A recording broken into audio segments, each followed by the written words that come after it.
কিছু কথা বলার এবং শুনবার মতো হিম্মত, শক্তি, তৌফিক, ধৈর্য দান করলেন। সেই মালিকের দরবারে শুকরিয়া। জবান খুলে সকলে বলছে আলহামদুলিল্লাহ।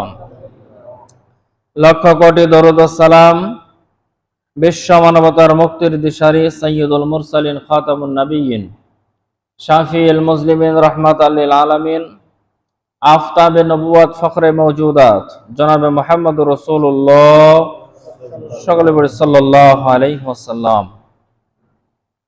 সম্মানিত মুসল্লিন ইকরাম, পবিত্র রমজান মাস, তৃতীয় জুমা। আল্লাহ তাআলা যদি তৌফিক দান করেন, আজকের জুমায় আপনাদের সামনে বদরের যুদ্ধ সম্পর্কে আলোচনা করব। কারণ রোজা যে বছর ফরজ হয়েছে, সেই বছরেই বদরের যুদ্ধ সংঘটিত হয়েছে। শাবান মাসে, দ্বিতীয় হিজরিতে শাবান মাসে রোজা ফরজের ঘোষণা এসেছে যে রমজান মাসে রোজা রাখতে হবে, 1 মাস রোজা ফরজ।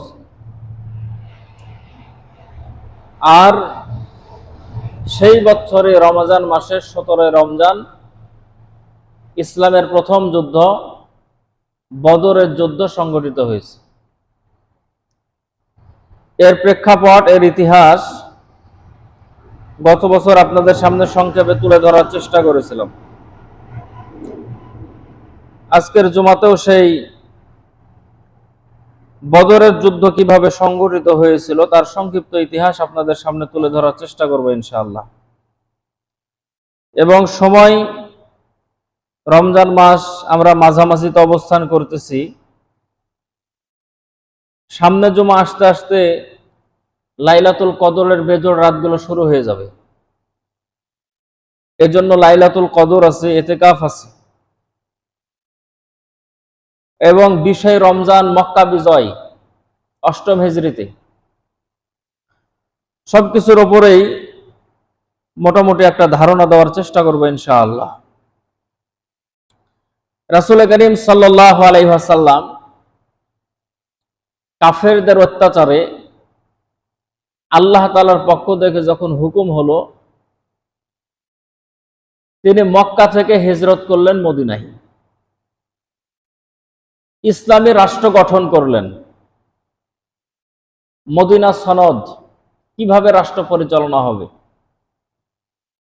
গঠনতন্ত্র অনুযায়ী। নবীজি সাল্লাল্লাহু আলাইহি ওয়াসাল্লাম সেখানে যাওয়ার পরেই মক্কাতে ষড়যন্ত্র শুরু করলো কিভাবে মদিনার ইসলামী রাষ্ট্র উচ্ছেদ করা যায়। এই জন্য মক্কার যতগুলো লিডার ছিল তার মধ্যে একজন লিডার ছিল রাসূল সাল্লাল্লাহু আলাইহি ওয়াসাল্লামের চাচা আবু সুফিয়ান। মুসলমান হয় নাই সে সময়ও। আবু সুফিয়ান 70 জনের একটা কাফেলা করে, তার মধ্যে 40 জন নেতা ছিল। সিরিয়াতে একটা ব্যবসার উদ্দেশ্যে গেল 50,000 স্বর্ণ মুদ্রা নিয়ে, যে এই ব্যবসা করার পরে যা লাভ হবে এটা দিয়ে আমরা মদিনায় হামলা করব, মদিনা রাষ্ট্র উৎখাত করে ফেলবো আমরা। কিন্তু নবীজি সাল্লাল্লাহু আলাইহি সাল্লাম মদিনায় যাওয়ার পরে যখন ইসলামী রাষ্ট্র গঠন করলেন, সে সময় তিনি দেশ পরিচালনা করার জন্য যা যা প্রয়োজন মোটামুটি সবগুলোই তিনি তৈরি করেছিলেন। তার ভিতরে কিছু গোয়েন্দা বাহিনীর লোক ছিল, তারা এসে রাসূল করিম সাল্লাল্লাহু আলাইহি ওয়াসাল্লামের কাছে বলল যে ইয়া রাসূলুল্লাহ সাল্লাল্লাহু আলাইহি সাল্লাম,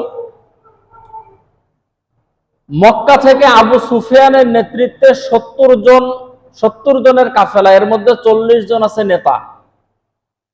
এরা সিরিয়াতে যাচ্ছে ব্যবসা করার জন্য 50,000 স্বর্ণ মুদ্রা নিয়ে। যা লাভ হবে এই লাভের টাকা দিয়ে তারা মদিনায় আক্রমণ চালাবে। আল্লাহর রাসূল সে সময় কিছুটা অপ্রস্তুত অবস্থা। সাহাবীদেরকে বললেন যে সাহাবীরা তোমরা প্রস্তুতি গ্রহণ করো, আমরা আবু সুফিয়ানের সেই ব্যবসায়ী কাফেলাকে আটকায় দেব, যাতে করে তারা সিরিয়াতে না যেতে পারে। কারণ মক্কা থেকে মদিনা হয়ে যেখানে বদরের যুদ্ধ সংগঠিত হয়েছে সেই প্রান্ত দিয়েই সিরিয়াতে প্রবেশ করতে হয়। বদর জায়গাটা হলো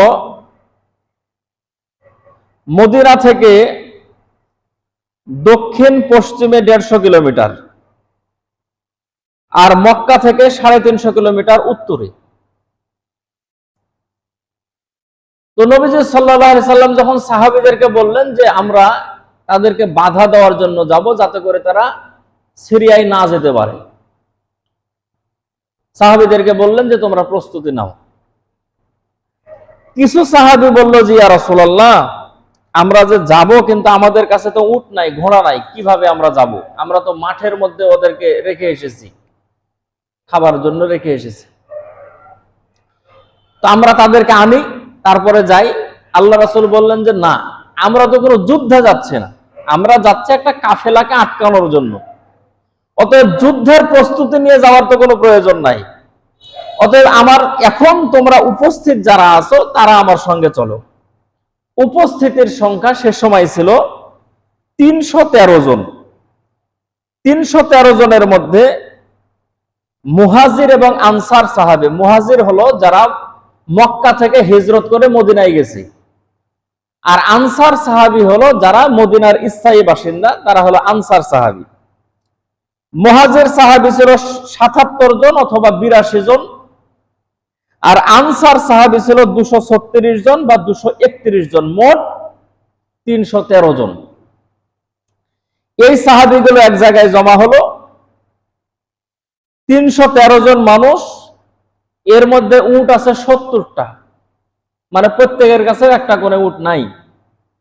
ঘোড়া আছে মাত্র 2টা, তরবারি আছে 8টা, যুদ্ধ করার জন্য যে লোহার বর্ম দরকার সেটা আছে 6টা। এই হলো সরঞ্জামাদি নিয়ে রওনা করলেন আবু সুফিয়ানের সেই কাফেলাকে থামানোর জন্য, আটকানোর জন্য।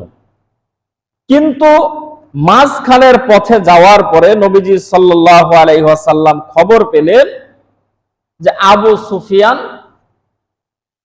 সেই মক্কার থেকে সফর করে সিরিয়ার কাছাকাছি চলে গেছে, তাকে বাধা দেওয়া গেল না। আল্লাহ রাসূল সে জায়গায় গোয়েন্দা বাহিনীর যারা ছিল তাদেরকে বলল তোমরা এখানে অপেক্ষা করো, যখন তারা ব্যাক করবে ব্যবসা করে তখন তাদেরকে আবার বাধা দেওয়া হবে। আল্লাহ রাসূল পাশে অবস্থান করলেন। কিছুদিন পরে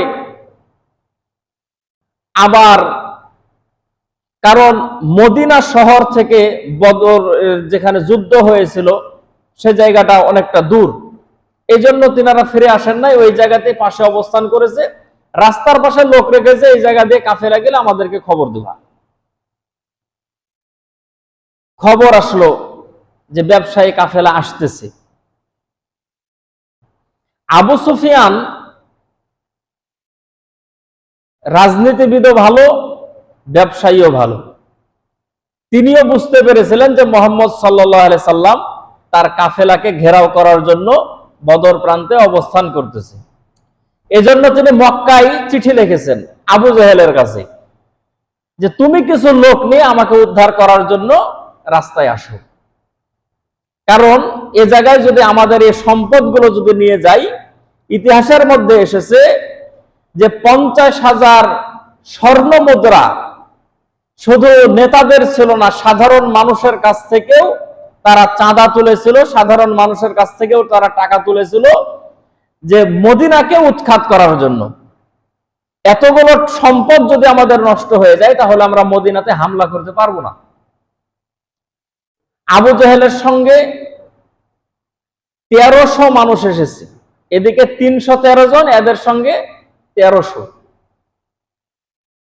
কিন্তু আবু সুফিয়ান যখন আবার বদর প্রান্ত দিয়ে আসার রাস্তা, কিন্তু দূর দিয়ে আরো একটা রাস্তা আছে, নদীর পাশ দিয়ে সমুদ্রের ধার দিয়ে আবু সুফিয়ান সেই রাস্তা দিয়ে চলে গেছে। এই রাস্তা দিয়ে আর ব্যাক করে নাই, যে রাস্তা দিয়ে আসার কথা ছিল।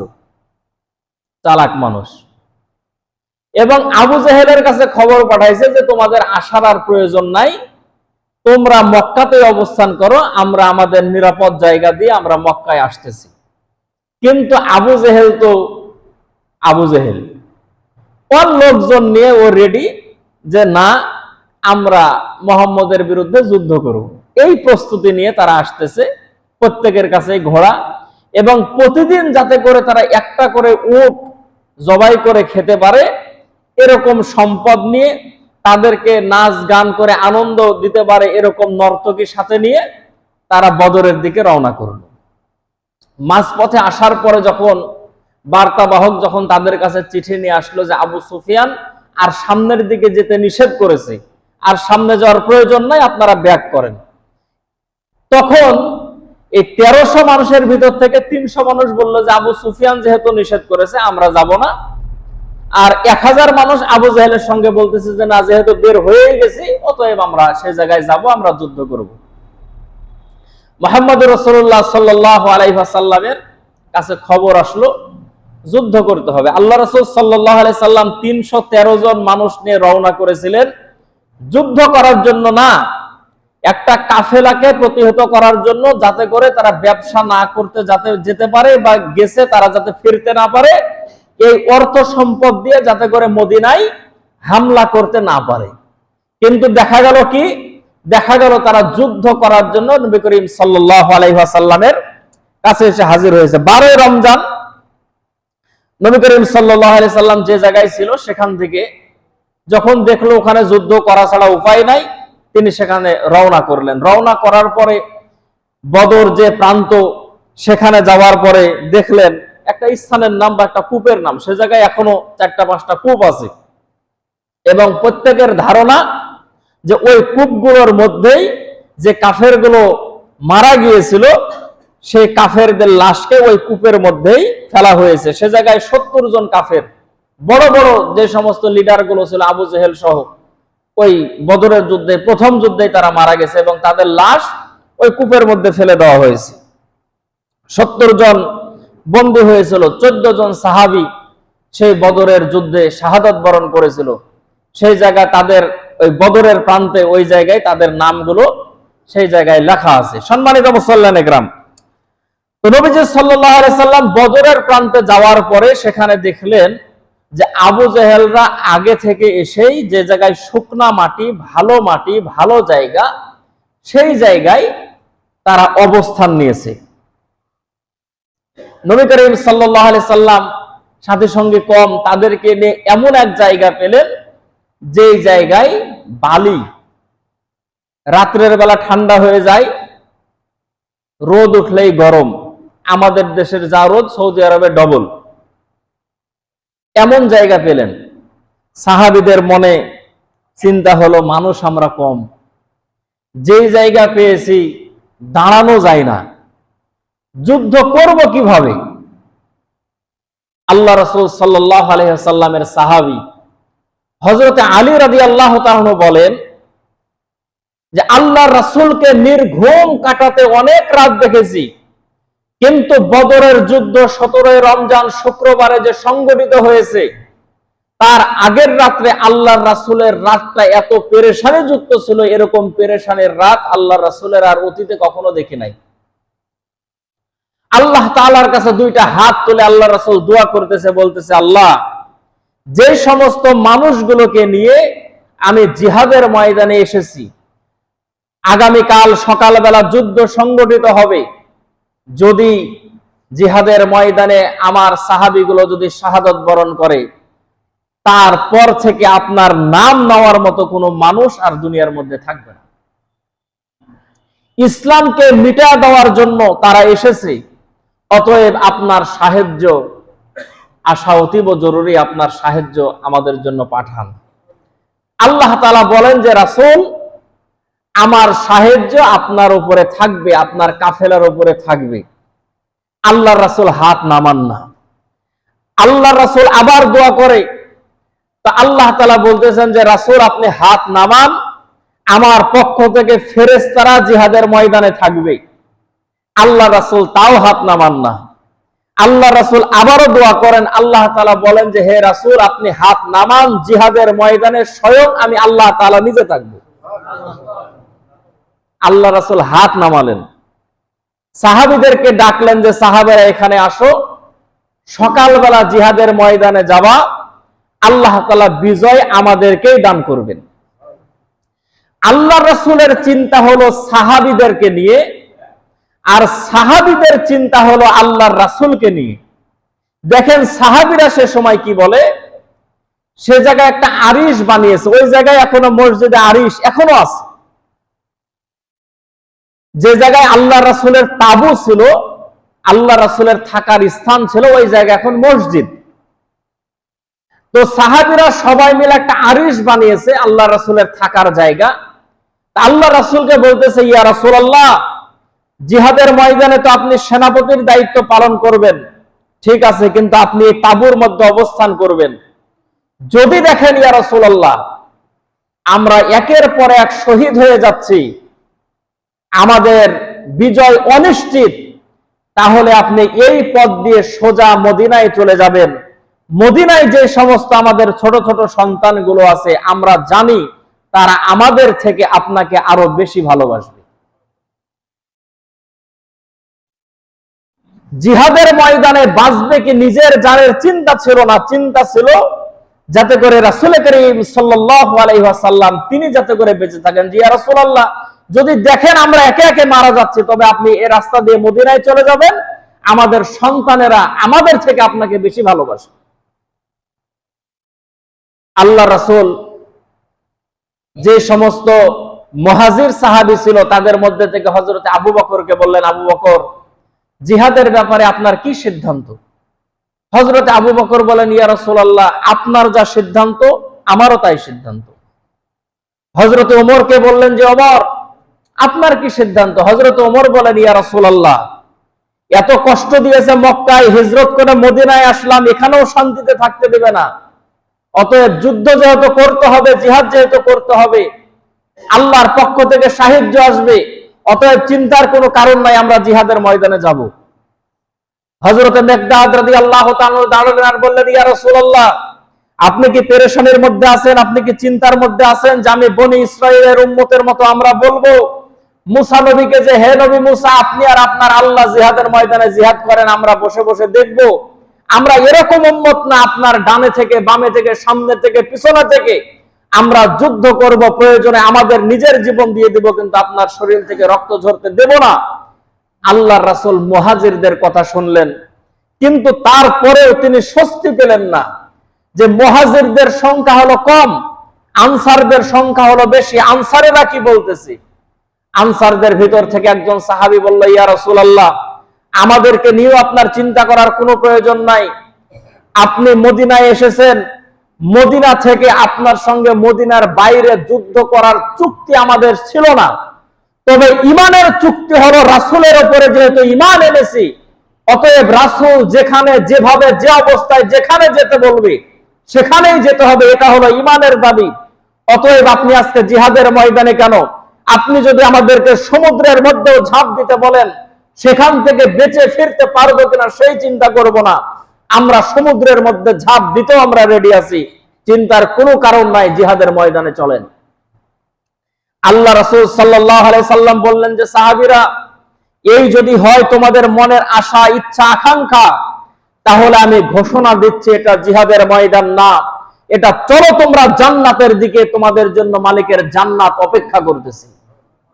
এমন সময় হযরত উমাইর রাদিয়াল্লাহু তাআলা একজন সাহাবী, সকালবেলা আল্লাহ রাসূল বক্তব্য দিতেছেন, হাতের মধ্যে খেজুর নিয়ে আল্লাহ রাসূলের বক্তব্য শুনে আর খেজুর খায়।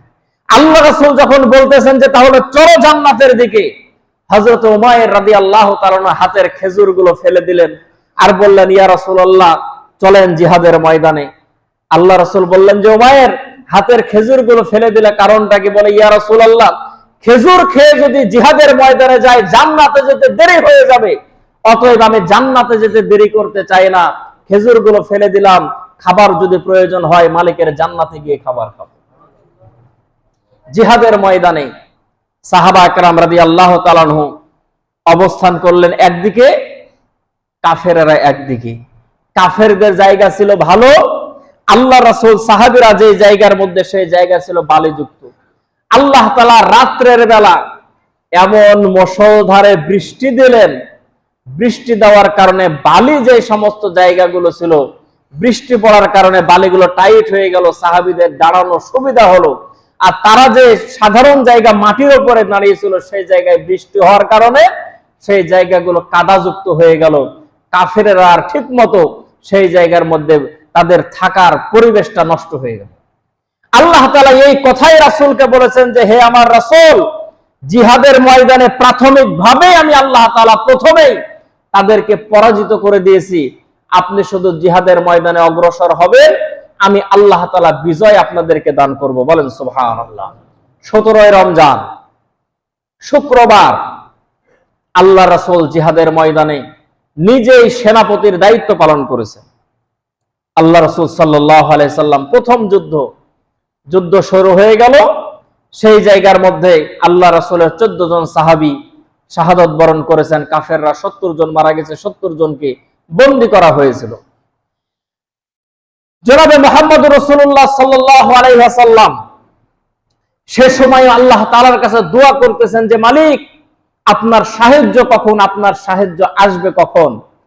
যেই সমস্ত সাহাবীরা বদরের যুদ্ধ সংগঠিত হওয়ার সময় কাফের ছিল, কারণ বদরের যুদ্ধ আমাদের বলতে যতটা সহজ, আসলে ততটা সহজ ছিল না। কারণ বদরের যুদ্ধ তো প্রথম যুদ্ধ ছিল, এই যুদ্ধ ছিল বাবা গেছে ইসলামের পক্ষে, ছেলে গেছে ইসলামের বিপক্ষে।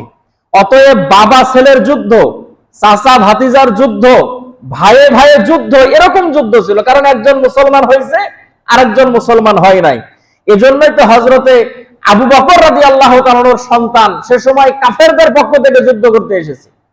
তিনি যখন পরে মুসলমান হন, তা আবু বকর রাদিয়াল্লাহু তাআলাকে বলতেছেন যে, আব্বাজান, বদরের ময়দানে আপনাকে আমি অনেকবার পেয়েছি আমার তরবারির মাথায়, ইচ্ছা করলে আপনাকে আমি হত্যা করে ফেলতে পারতাম, কিন্তু আপনার বাবা, আপনি আমার বাবা হিসাবে আপনাকে আমি হত্যা করি নাই। হযরতে আবু বকর বলেন যে, আমার সন্তান, তুমি তোমার লিডারের সঙ্গে, তুমি তোমার আমিরের সঙ্গে গাদ্দারি করেছো, যে আমাকে কাছে পেয়েছো কিন্তু হত্যা করো নাই। কিন্তু আমি আবু বকর বলতেছি, তোমাকে যদি আমি আমার তরবারির মাথায় পেতাম, আমার রাসূলের সঙ্গে আমি গাদ্দারি করতাম না, আমি আমার আল্লাহর সঙ্গে গাদ্দারি করতাম না। কে আমার সন্তান, এটা দেখার বিষয় ছিল না, দেখার বিষয় ছিল ইসলাম। অতএব তোমার শরীর থেকে আমি কাল্লাকে দ্বিখণ্ডিত করে দিতাম। সাহাবীদের ঈমান ছিল এটা, যে আল্লাহ এবং আল্লাহর রাসূলের বিপক্ষে যারা যাবে সে আমারও দুশমন, আল্লাহ এবং আল্লাহর রাসূলেরও দুশমন। বাবা ছেলের যুদ্ধ এতটা সহজ ছিল না। নবী করিম সাল্লাল্লাহু আলাইহি ওয়াসাল্লাম আল্লাহ তাআলার কাছে দোয়া করতেছেন যে, মালিক, আপনার সাহায্য পাঠান। আবু জেহেলের সন্তান ইকরামা আবু জেহেলের পক্ষ থেকে গেছে, পরবর্তীতে সে মুসলমান হয়েছে। মুসলমান হওয়ার পরে বলে যে, আল্লাহ তাআলার পক্ষ থেকে একজন দুইজন নয়, 1000 ফেরেশতা বদরের ময়দানে আল্লাহ তাআলা 1000 ফেরেশতা পাঠিয়েছেন। যে পাহাড়ের মধ্যে পাঠিয়েছিলেন, বালির পাহাড় এখনো আছে বদরের পাশে, জাবালে মালাইকা, সেই পাহাড়ের উপরে আল্লাহ তাআলা 1000 ফেরেশতা পাঠিয়েছেন। যেন তারা ফেরেশতা পাঠান নাই, ট্রেনিং প্রাপ্ত ফেরেশতা পাঠিয়েছেন। কাফেরের কোন জায়গায় মারতে হবে এটা আল্লাহ তাআলা জানিয়ে দিয়েছেন, যে ফেরেশতারা যাওয়ার পরে তাদের কোন জায়গায় আঘাত করবে। ইকরামা বলেন, জিহাদের ময়দানে দেখি মুসলমান আশেপাশে কেউ নাই, কিন্তু আমাদের সঙ্গীদের দেখি কাল্লা শরীর থেকে পড়ে যায়। দেখি জিহাদের ময়দানে কেউ নাই, কিন্তু কাফেররা দৌড়াতে দৌড়াতে কে যেন মাঝখান থেকে কেটে দিয়েছে, 2 টুকরা হয়ে জমিনের মধ্যে পড়ে গেছে। বুঝতে পারলাম এই জিহাদে কাফেররা কোনো সময় বিজয় অর্জন করতে পারবে না, কারণ এখানে শুধু মুসলমানরাই যুদ্ধ করতেছে না, এখানে আল্লাহর পক্ষ থেকে ফেরেশতারা নাজিল হয়েছে।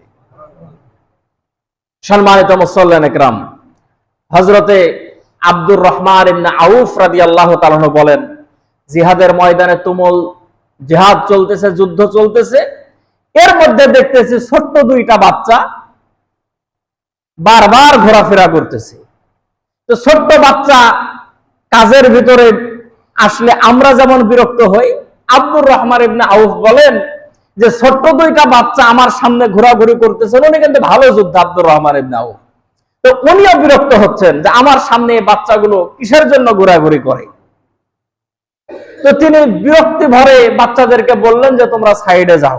আব্দুর রহমান ইবনে আউফ বলেন যে এমন সময় ছোট্ট দুইটা বাচ্চা আমাকে জিজ্ঞেস করতেছে যে চাচা, আমরা শুনেছি এই জিহাদের ময়দানে নাকি আবু জেহেল নামের একজন আছে, আমরা তো চিনি না, আবু জেহেল কোনটা? আব্দুর রহমান ইবনে আউফ বলতেছেন যে বাবা, আবু জেহেলকে এটা চেনার প্রয়োজন নাই, তোমরা সাইডে যাও। ছোট্ট দুইটা বাচ্চা, একটার নাম হলো হযরতে মুআজ আর একটার নাম হলো হযরতে মাআজ রাদিয়াল্লাহু তাআলা আনহু। ছোট দুইটা বাচ্চা জিহাদের ময়দানে কিভাবে গেল? জিহাদের ময়দানে তো বড় বড় মানুষ যাওয়ার কথা, অনেকেই তো অজুহাত দিয়ে পালিয়েছে অনেক যুদ্ধে। আল্লাহ তাআলা ওদের নাম সহ বলে দিয়েছে যে এরা মুনাফিক, আপনাদের সঙ্গে মিলে আছে কিন্তু কোনো সময় তারা মুসলমানের ভালাই চায় না। জিহাদের ময়দানে কারা কারা জিহাদে যাবে আল্লাহ রাসূল বাছাই করতেছে। এমন সময় দুই ভাই সামনে এসে বলতেছে, ইয়া রাসূলুল্লাহ, আমাদেরকে জিহাদের ময়দানে নিয়ে চলেন। আল্লাহ রাসূল দেখলেন যে বড় ভাই কোন রকম জিহাদের ময়দানে যেতে পারে, কিন্তু ছোট ভাই জিহাদের ময়দানে যেতে পারবে না। আল্লাহ রাসূল এক ভাইকে অনুমতি দিলেন, আর এক ভাইকে অনুমতি দিলেন না। বড় ভাইকে ছোট ভাই ডাক দিয়ে বলতেছে, ভাই একই বাড়িতে বসবাস করি, একই পাতিলাতে আম্মা রান্না করে, এক পাতিলাতে এক প্লেটে আমরা খানা খাই। তুমি জিহাদের ময়দানে যাওয়ার পরে শহীদ হয়ে তুমি আল্লাহর জান্নাতে আগে চলে যাবা, আর আমি দুনিয়ার মধ্যে বেঁচে থেকে কি করব? অতএব তুমি শুধু জিহাদের ময়দানে যাবা এটা হতে পারে না, আমাকেও সঙ্গে নিয়ে চলো। তোমার যে অনুমতি নাই, রাসূল যে তোমাকে অনুমতি দেয় নাই। ছোট্ট বাচ্চা আল্লাহ রাসূলের সামনে আসার পরে বলে, ইয়া রাসূলুল্লাহ, বড় ভাইকে আপনি অনুমতি দিয়েছেন, তবে বড় ভাই আমার বয়সে বড়, আমার হাইটে বড়, তবে বড় ভাইয়ের শক্তি আর আমার শক্তি কোনো অংশেই কম না। বড় ভাইয়ের শরীরে যা শক্তি, আমার শরীরের সমান শক্তি। আল্লাহ রাসূল বলে, এটা কিভাবে সম্ভব? ছোট্ট বাচ্চা বলে, ইয়া রাসূলুল্লাহ, বিশ্বাস যদি আপনার না হয়, আমাদের দুই ভাইকে আপনি কুস্তি লাগায় দেন, দেখেন কার শক্তি বেশি। আল্লাহ রাসূল বললেন যে ঠিক আছে। তার কথা শুনে মুচকি হাসলেন, বললেন ঠিক আছে, তোমরা দুইজন কুস্তি লড়ো তো দেখি কার শক্তি বেশি। ছোট ভাই বড় ভাইয়ের কানের কাছে মুখ লাগায় বলে, ভাই, আল্লাহ রাসূল তো তোমাকে জিহাদের ময়দানে যাওয়ার অনুমতি দিয়েছে, তুমি তো যাবাই, তবে আমারও মনে চায় যে রাসূলের পক্ষ থেকে আমি যুদ্ধ করব, প্রয়োজনে জীবন দেব। রাসূলের পক্ষ থেকে জিহাদের ময়দানে আমার যেতে মনে চায়, এটা প্রথম যুদ্ধ। অতএব তুমি যদি আমার কাছে হেরে যাও, তাও তুমি জিহাদের ময়দানে যেতে পারবা, যদি আমার কাছে জিতো তারপরেও তুমি যেতে পারবা। তবে আমার থেকে তোমার শরীরে শক্তি বেশি, এটা আমি জানি। আমার মনের মধ্যে আবেগ কাজ করেছে জিহাদের ময়দানে যাওয়ার জন্য, এই জন্য রাসূলকে বলেছি আমার বড় ভাইয়ের থেকে আমার শরীরে শক্তি বেশি। ভাই, আমি তোমার শরীরের মধ্যে যখন আঘাত করব, তুমি জমিনের মধ্যে যদি পড়ে যাও, তাহলে তোমারও জিহাদের ময়দানে যাওয়া হবে, আমারও জিহাদের ময়দানে যাওয়া হবে। ঘটনাটা তাই হলো। আল্লাহ রাসূল দুইজনকে অনুমতি দিলেন, যাও তোমরা জিহাদের ময়দানে। সম্মানিত মুসল্লিন একরাম, বাচ্চাগুলো এমনিতেই তৈরি হয় নাই, পরিবারটা এরকম ছিল, এই জন্য সন্তানগুলো এরকম তৈরি হয়েছে। আমাদের পরিবার যেমন, আমাদের সন্তানগুলো ঠিক এরকমই বড় হয়।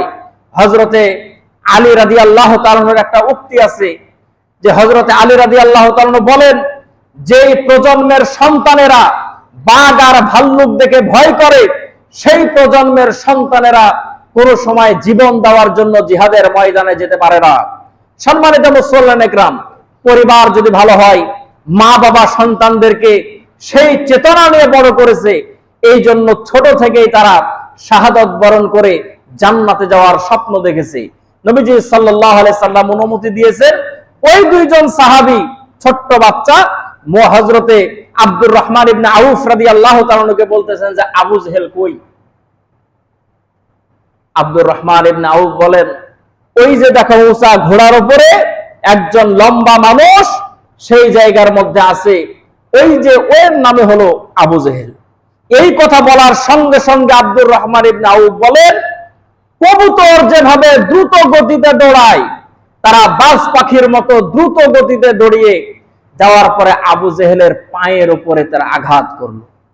আবু জেহেল জমিনের মধ্যে পড়ে গেছে, আবু জেহেলের শরীরের মধ্যে আঘাত করেছে। আবু জেহেল মাটির মধ্যে যখন আবু জেহেল পড়ে গেছে, আশেপাশে যে মানুষগুলো ছিল তারা দূরে সরে গেছে, কারণ লিডারের যে অবস্থা অন্যান্য মানুষগুলো তারা কাছে আসতে পারে নাই। সম্মানিত মুসল্লিন একরাম, ছোট্ট দুইটা মানুষ জিহাদের ময়দানে, অনেক বর্ণনার মধ্যে এসেছে হাতের মধ্যে তরবারি ছিল না। হাতের মধ্যে কি ছিল? তরবারি তো যারা বড় সাহাবী ওদের হাতেই নাই, আর এ তো ছোট সাহাবী, তরবারি তো ধরতেই পারবে না, হাইট তরবারি থেকে ওদের ছোট। আল্লাহর রাসূলের কাছে দুই সাহাবী দুইটা খেজুরের ডাল নিয়ে এসেছে। ইয়া রাসূলুল্লাহ, দেন একটু দোয়া করে। আল্লাহ রাসূল খেজুরের ডাল দুইজনের হাতে দুইটা ধরায় দিয়েছেন, যাও জিহাদের ময়দানে। ইকরামা বলে যে খেজুরের ডাল দিয়ে বাড়ি দেয় আমার বাবার শরীরের মধ্যে, এত জোরে চিৎকার দেয়, আমি পাশ থেকে বলে যে বাবা, আপনি এত বড় যোদ্ধা, খেজুরের ডালের বাড়িতে আপনি চিৎকার দেন, কারণটা কি? বলে তোমরা দেখো খেজুরের ডাল, কিন্তু আসলে এটা খেজুরের ডাল না, এটা বড় এক তরবারি। আল্লাহর সাহায্য। সম্মানিত মুসল্লিন একরাম, আরেকজন সাহাবী সেই জায়গায় এসে উপস্থিত হয়েছে, নবীজি সাল্লাল্লাহু আলাইহি ওয়াসাল্লামের সাহাবী। ওই জায়গায় আসার পরে দেখতেছে যে আবু জেহেলের জান এখনো যায় নাই, আবু জেহেল সেই জায়গার মধ্যে পড়ে আছে। তো সেই সাহাবী আসার পরে দেখলো যে আবু জেহেলের এই অবস্থা, অতএব আবু জেহেলের এই মাথা যদি নিয়ে যাওয়ার পরে আল্লাহ রাসূলের কাছে যদি দিতে পারি, আল্লাহ রাসূল বড় খুশি হবে। উনি তরবারি নিয়ে আবু জেহেলের কাল্লা কাটার জন্য, মাথা কাটার জন্য যায়। এই অবস্থায় কাফের অন্তর কতটা শক্ত হতে পারে, সে সময় ওই সাহাবীকে ডাক দিয়ে বলতেছে যে শোনো, তুমি যে আমার কাল্লা কাটবা, আমার গলাটা একটু বড় করে কাটো, কারণ জিহাদের ময়দানে যখন যুদ্ধ শেষ হবে তখন তো দেখা যাবে যে কে কে মারা গেছে। যখন মাথাগুলো যখন সাজায় রাখা হবে, আমি যে নেতা ছিলাম আমার মাথা যাতে করে একটু বড় করে দেখা যায়, এই জন্য গলাটা একটু বড় করে কাটবা। কাটা হলো, মাথা নড়ানো যায় না, একটা মোটা রড এক কানের ভিতর দিয়ে ভরেছে ইতিহাস, আর এক কান দিয়ে বের করেছে, আল্লাহর রাসূলের সামনে নিয়ে এসেছে। আল্লাহর রাসূলও হাসে, সাহাবীও হাসে। এমন সময় হযরতে জিবরাইল আলাইহিস সালাতু ওয়াস সালাম তিনি আসার পরে আল্লাহর রাসূলের সামনে তিনিও হাসে।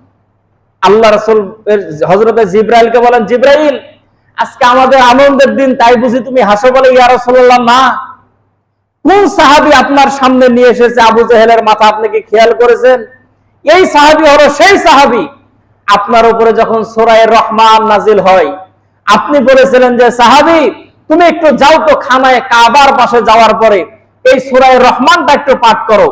যখন আল্লাহর নবীর সাহাবী সূরা রহমান যখন পাঠ করেছে, আবু জেহেল চিন্তা করলো আমার এলাকার মধ্যে কোরআন তেলাওয়াত করে কে? আসার পরে দেখলো সে সাহাবী, ডাক দিয়ে বলল বন্ধ কর। বলে না, আল্লাহর কালাম, আল্লাহর রাসূল পড়তে বলেছে, বন্ধ করব না। আবু জেহেলের শরীরের মধ্যে যা শক্তি ছিল এক জায়গায় জমা করে সাহাবীর গালের উপরে, কানের উপরে থাপ্পড় দিল, কান বেয়ে রক্ত বের হলো, কানের মধ্যে সাহাবী শুনতে পায় না। আল্লাহ রাসূলের কাছে এসে বলল, ইয়া রাসূলুল্লাহ, তেলাওয়াত করতে বললেন আপনি, তেলাওয়াত করলাম আমি। আবু জেহেল আমার শরীরের উপরে আঘাত করেছে, বিচার করার মতো কেউ নাই। আল্লাহর রাসূলও চোখের পানি ছেড়ে দিয়ে কান্না করে, সাহাবীও চোখের পানি ছেড়ে দিয়ে কান্না করে। হযরতে জিবরাইল আলাইহিস সালাতু ওয়াস সালাম সেই জায়গায় আসার পরে মুস্কি মুস্কি হাসে। আল্লাহ রাসূল বলেন যে জিবরাইল, আমার চোখের পানি, আমার সাহাবীর চোখের পানি, তুমি হাসো কারণটা কি? বলে, ইয়া রাসূলুল্লাহ, এখন বুঝবেন না, বুঝবেন পরে। বদর যেদিন সংগঠিত হয়েছে সেদিন হযরতে জিবরাইল বলেন, ইয়া রাসূলুল্লাহ, সেদিন আমি কেন হাসতেছিলাম আপনি জানেন? আপনি আলিমুল গায়েব না, এই জন্য আপনি আগের খবর জানতেন না। আপনি দেখেছেন আপনার সাহাবীর এক কান দিয়ে রক্ত ঝরেছে, এক কানকে ক্ষত করেছে, আর সেদিন আল্লাহ তাআলা আমাকে জানিয়েছেন যে জিবরাইল শোনো, যেই সাহাবীর কানের মধ্যে আবু জেহেল থাপ্পড় মেরে একটা কান নষ্ট করেছে, বদরের ময়দানে ওই সাহাবী আবু জেহেলের দুই কানে নষ্ট করে দিল। সম্মানিত মুসল্লিন একরাম, জিহাদের ময়দানে আল্লাহ তাআলা মুসলমানদেরকে বিজয় দান করেছিলেন, বলেন সুবহানাল্লাহ। যতগুলো গনিমতের মাল ছিল আল্লাহ তাআলা মুসলমানদের হাতে সুপর্দ করেছিলেন। আর রাসূলকে বলেছিলেন যে রাসূল শোনেন, আপনারা চেয়েছিলেন যে সেই কাফেলাকে থামায়া দিয়া যাতে করে মদিনার উপরে তারা আক্রমণ না করতে পারে সেটা বাধা দেওয়ার জন্য। আর আমি চেয়েছি সেই সম্পদগুলো বৈধভাবে আপনাদের হাতে তুলে দেওয়ার জন্য। আল্লাহ রাসূল সাল্লাল্লাহু আলাইহি সাল্লাম 17 রমজান দিনের বেলা সিয়ামরত অবস্থায় প্রথম রোজা ফরজ হয়েছে, সে সময় পানি পান করে সাহাবীদেরকে বলেছিলেন, পানি পান করো, তোমরা খেজুর খাও, শক্তি সঞ্চয় করো, জিহাদের ময়দানে যেতে হবে। আজকে যদি তোমরা জিহাদের ময়দানে যদি বিজয় অর্জন করতে পারো তাহলে সারা জীবন রোজা রাখবা, কোন কাফের তোমাদেরকে বাধা দেবে না। আর আজকে তোমরা রোজা রাখার কারণে যদি দুর্বল হয়ে যাও, জিহাদের ময়দানে যদি পরাজয় বরণ করো, তাহলে কাফের মুশরিকরা তোমাদেরকে শান্তিভাবে ইবাদত করতে দেবে না। সম্মানিত মুসল্লিন ইকরাম, 17 রমজান ইসলামের প্রথম যুদ্ধ সংগঠিত হলো, আল্লাহ তাআলা মুসলমানদেরকে বিজয় দান করলেন। বলেন সুবহানাল্লাহ। আমাদের এই বিষয়গুলো স্মরণ রাখা দরকার। এর সাথে আরো স্মরণ রাখা দরকার যে পরামর্শ ভিত্তিক কাজ করা। আল্লাহ রাসূল হুকুম করলে সাহাবীরা জিহাদের ময়দানে যেতে বাধ্য, কিন্তু আল্লাহ রাসূল সেই হুকুম করেন নাই, সাহাবীদের সঙ্গে পরামর্শ করে কাজ করেছেন। অতএব আমি আমার ব্যক্তিগত জীবন থেকে শুরু করে আমি আমার পারিবারিক জীবন, আমি আমার রাষ্ট্রীয় জীবন, আমি আমার সামাজিক জীবন, যে সমস্ত কাজগুলো করব পরামর্শ সাপেক্ষে করব। পরামর্শ সাপেক্ষে কাজ করলে সেই কাজের মধ্যে আল্লাহ তাআলা বরকত দান করবেন। বলেন সুবহানাল্লাহ। আরো একটা বিষয় হলো কি, বিষয় হলো যেই কাজগুলো আমরা করি না কেন, ছোট কোনো মানুষ, আমার বয়সে ছোট কেউ যদি সেই কাজের মধ্যে যদি সহযোগিতা করতে আসে, আমি তাকে প্রাধান্য দেব, তারও পরামর্শ নেব, তাকেও কাজে নেব। কারণ কাকে দ্বারা কোন কাজ হবে এটা কেউ জানে না, এটা আল্লাহ তাআলা জানেন। সম্মানিত মুসল্লিন ইকরাম, 3 নম্বর শিক্ষা হলো আবু জেহেল মার্কা যারা লোক আছে, এই সমস্ত লোকগুলোর পতন এমন নিকৃষ্ট ভাবে হয় যে ওই সমস্ত মানুষগুলোর নাম দুনিয়ার মানুষ কোনো সম্মানের সাথে নেয় না। আবু জেহেলও যখন জিহাদের ময়দানে আসে তখনও সে খানায়ে কাবার গিলাফ ধরে বলেছিল যে গো খানায়ে কাবার মালিক, আজকে মুহাম্মদের বিরুদ্ধে যুদ্ধ করতে যাচ্ছি, মুহাম্মদ যদি সঠিক হয়ে থাকে তো মুহাম্মদকে জিতায় দাও, আর আমরা যদি সঠিক হয়ে থাকি আমাদেরকে জিতায় দাও। আল্লাহ বলে, আবু জেহেল তোর দোয়া কবুল, তুই যা দোয়া করেছিস তোর দোয়া কবুল, যে সঠিক সে বিজয় অর্জন করবে। আল্লাহ তাআলা তার রাসূলকে বিজয় দান করেছিলেন। বলেন সুবহানাল্লাহ। আর রমজান মাসে 8ম হিজরিতে, এটা তো 2য় হিজরিতে হলো, 8ম হিজরিতে আল্লাহ তাআলা নাযিল করলেন, ইন্না ফাতাহনা লাকা ফাতহাম মুবিনা। ওগো নবী, জিহাদের ময়দানে বদর গেল, উহুদ গেল, খন্দক গেল, হুনাইন গেল, রক্ত ঝরালেন। ইয়া রাসূলুল্লাহ, মক্কা বিজয়, যে মক্কা থেকে আপনাকে বের করে দিয়েছিল, রাতের অন্ধকারে আপনাকে চলে যেতে হয়েছে, এই মক্কা 20 রমজান আমি আপনার হাতে উপহার দিলাম, আপনাকে হাদিয়া দিলাম, আপনাকে উপঢৌকন দিলাম, আপনাকে খুশি করে দিলাম। ইন্না ফাতাহনা লাকা ফাতহাম মুবিনা। ওগো নবীজি, কোনো যুদ্ধ জিহাদের প্রয়োজন নাই। আপনি সাহাবীদেরকে নিয়ে 10,000 সাহাবীকে আল্লাহ রাসূল একসঙ্গে নিয়ে মক্কাকে আল্লাহ তাআলা মুসলমানদের হাতে সুপর্দ করেছেন, মক্কাকে বিজয় করে দিয়েছেন। বলেন সুবহানাল্লাহ। সে জায়গায় আল্লাহর রাসূল যদি শুধু হুকুম দিতেন কাফেরদেরকে হত্যা করো, লাশ পর্যন্ত গুম হয়ে যেত, লাশেরও খবর পেত না। আল্লাহ রাসূল সাধারণ ক্ষমা ঘোষণা করেছেন, সাধারণ ক্ষমা, সবাইকে মাফ করে দিলাম, কারোর উপরে আমার কোনো দাবি নাই, সবাইকে আমি মাফ করে দিলাম। সম্মানিত মুসল্লিন ইকরাম, মক্কা বিজয় হলো এই পবিত্র রমজান মাসে, কোরআন নাযিল হলো এই পবিত্র রমজান মাসে। আরো একটা বিষয় হলো, সেটা হলো যে সামনে শুক্রবার আসতে আসতে আমাদের আমরা 3য় দশকের মধ্যে চলে যাব। এই জন্য 3য় দশকের সব থেকে বড় আমল হলো ইতিকাফ করা। ইতিকাফ করা, এলাকার কোন মানুষ যদি ইতিকাফ না করে এলাকার সবাই গুনাহগার হবে। কথা কি বোঝা গেল? এখন সবাই মিলে ফতোয়া দেন যে হুজুর আপনি ইতিকাফে বসেন, অন্ততপক্ষে আমার গুনাহ থেকে বাঁচান নাকি। ইতিকাফ করা, যদি এলাকার কোনো মানুষ যদি ইতিকাফ না করে এলাকার সমস্ত মানুষ গুনাহগার হবে। ইতিকাফ করার জন্য শর্ত হলো জুমা মসজিদের মধ্যে ইতিকাফ করতে হবে। মহিলারা যদি ইতিকাফ করতে চায় নিজের বাড়ির মধ্যে নির্দিষ্ট ঘরের মধ্যে বসে সেখানে ইতিকাফ করবে। ইতিকাফের ফজিলত কি? ইতিকাফের ফজিলত হলো আল্লাহ রাসূল বলেন, কেউ যদি ইতিকাফ করে আল্লাহ তাআলা তার কাছ থেকে 3 পরিখা সমান জায়গা জাহান্নামকে দূরে সরাইয়া দেন। সাহাবেরা জিজ্ঞেস করলো, ইয়া রাসূলুল্লাহ, এক পরীক্ষা কত দূর? আল্লাহ রাসূল বললেন, এক পরীক্ষা সমান জমিন থেকে আসমানের দূরত্ব যত দূর, এক পরীক্ষা সমান হলো তত দূর। তাহলে 3 পরীক্ষা যদি হয়, তাহলে আল্লাহ তাআলা ইতিকাফকারী ব্যক্তির কাছ থেকে জাহান্নামকে কত দূরে সরায়া দেন। এই জন্য অনুরোধ থাকবে, ইতিকাফের মধ্যে বসা। আমাদের অনেকের বসার মতো সুযোগ আছে, সারাদিন চায়ের স্টলে বাড়িতে বসে আমাদের সময় কাটে। অনেকে মনে করে যে মসজিদের মধ্যে আসা মানে আর কোনো কথাবার্তা বলা যাবে না, আর কিছু করা যাবে না। 10টা দিন মসজিদের মধ্যে আসবেন, নামাজ কালাম পড়বেন, জিকির আজকার করবেন, এরকমই না যে আপনাকে কালা বোবা হয়ে থাকতে হবে। তাই বলে এই না যে রাস্তা দিয়ে মানুষ যাবে আর আপনি ডাকি ডাকি গল্প করবেন।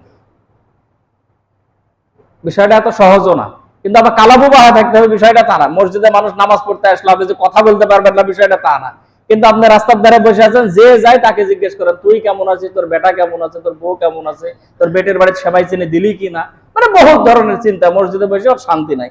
এইরকম করা যাবে না। সম্মানিত মুসল্লিন ইকরাম, যারা ইতিকাফ করবে তারা লাইলাতুল কদর নিশ্চিত পেয়ে যাবে। লাইলাতুল কদর 21, 23, 25, 27, 29 5টা রাত্রেই আমরা মসজিদে অবস্থানের চেষ্টা করব, সাধ্যমতো জিকির আজগার করব, সাধ্যমতো ইবাদত বন্দেগী করব।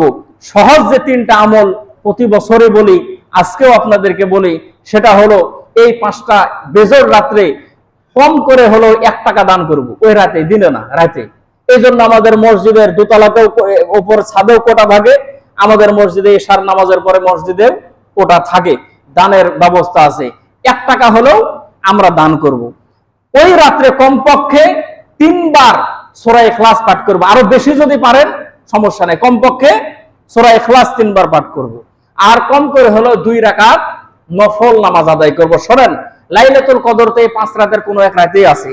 আপনার 1টা টাকা যদি সেই রাত্রের মধ্যে যদি কবুল হয়ে যায়, 1000 মাস 1 টাকা দান করলে যে সওয়াব, আল্লাহ তাআলা আপনার আমলনামার মধ্যে সেই সওয়াব দান করবেন।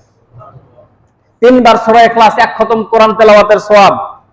ওই রাত্রের মধ্যেই যদি আপনার 3 বার সূরা ইখলাস যদি পড়ে যায়, আপনার 1000 মাস সূরা ইখলাস 1 খতম করে কোরআন তেলাওয়াত করলে যা সওয়াব, আপনার আমলনামার মধ্যে সেই সওয়াব জমা হয়ে যাবে। 2 রাকাত নামাজ যদি আপনার সেই রাত্রে কবুল হয়ে যায়, 1000 মাস 2 রাকাত নামাজ পড়লে যা সওয়াব, সেই সওয়াব আপনার আমলনামার মধ্যে জমা হয়ে যাবে। বলেন সুবহানাল্লাহ।